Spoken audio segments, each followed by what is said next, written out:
thought I knew her. Every smile, every sigh, every careless joke, it all seemed familiar, comfortable.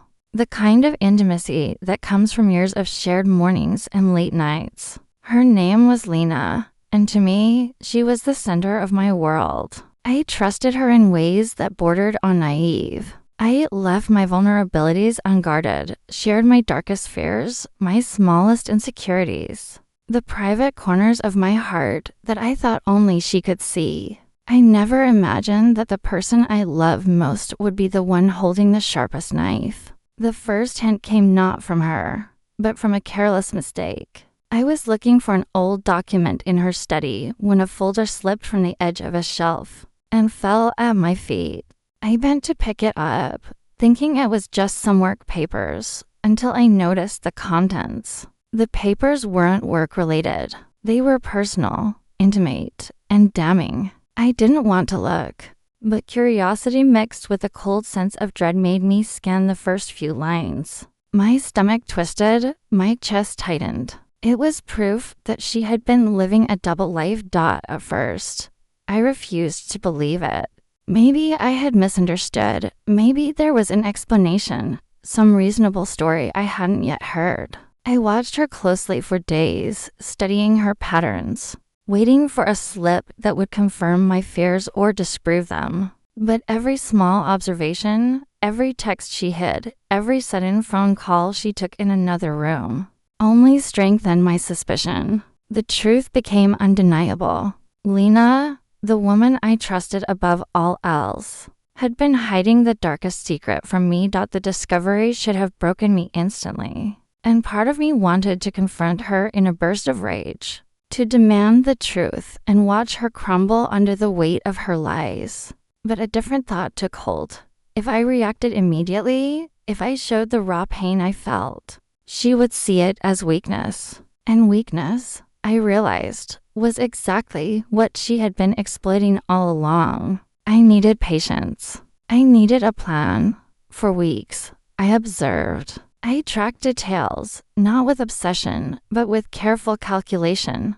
Who she called, what time she left the house, the subtle shifts in her voice when she lied. I pieced together the life she had hidden from me, and with each fragment I collected, my anger grew not like a sudden flame, but like water slowly carving stone. I cataloged everything in a small notebook I kept hidden, labeling it innocuously as errands, so that if she noticed, it would seem harmless. In the meantime, I rebuilt myself. I returned to the routines I had abandoned for her. Morning runs that cleared my head. Long hours at work that reminded me of my independence. Evenings with friends I had neglected. I became someone she could no longer control with her lies. Someone whose life had grown too full for her duplicity to matter.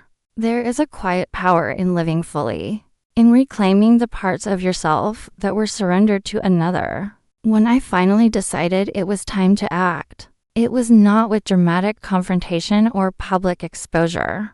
I wanted the consequences of her deception to come from the weight of her own actions, not from a performance on my part. I invited her to dinner at home, cooking her favorite meal, setting the table as if nothing were wrong. The familiar domesticity was deliberate. It was the calm before a storm she would never see coming. I placed the notebook on the table, closed but present, and waited. She glanced at it. Curiosity piqued, but the smile never reached her eyes. I opened it, page by page, reciting facts she could not dispute. Dates, times, phone calls, receipts, messages, all carefully recorded. Her confident facade faltered. Her lips parted in a way that tried to mask panic, but her hands betrayed her, trembling slightly as she reached to close the notebook. I can explain, she stammered. I don't need explanations, I said softly, my voice steady. I need honesty. And you've already chosen not to give me that. You've been living one life in front of me and another in secret. You knew what you were doing, and now you see that truth doesn't bend to convenience. Her excuses came tumbling out, phrases rehearsed, pleas for forgiveness, attempts to charm. But the ledger of facts spoke louder than words. Each entry, each proof, reflected the life she thought she could hide. She realized, slowly, that the power she had wielded over me was gone. She had believed that her deception could continue unchecked, that I would remain blind and compliant. But I had turned her lies into evidence, her manipulation into clarity, and her secret into her undoing. I didn't yell. I didn't cry. I simply sat across from her, calm, resolute, and watched her struggle with the realities she had ignored for so long. The silence between us was heavier than any accusation I could have hurled. In that quiet, she understood that her actions had consequences, and those consequences were hers alone to bear. After that night, I withdrew. I moved through my days with purpose, reclaiming spaces she had occupied emotionally and psychologically. She tried to reach out, to charm, to apologize, but I had changed. Her words no longer held sway. Her presence no longer dictated my peace. I had converted my pain into vigilance, my heartbreak into strength, my betrayal into a lesson. Trust is precious, and when it is violated, the only true power is in how you respond. Months later, the house that once felt like shared territory became mine alone. The spaces she had taken for granted, her habit of leaving dishes unwashed, her late-night phone calls, the careless manipulation were now mine to control.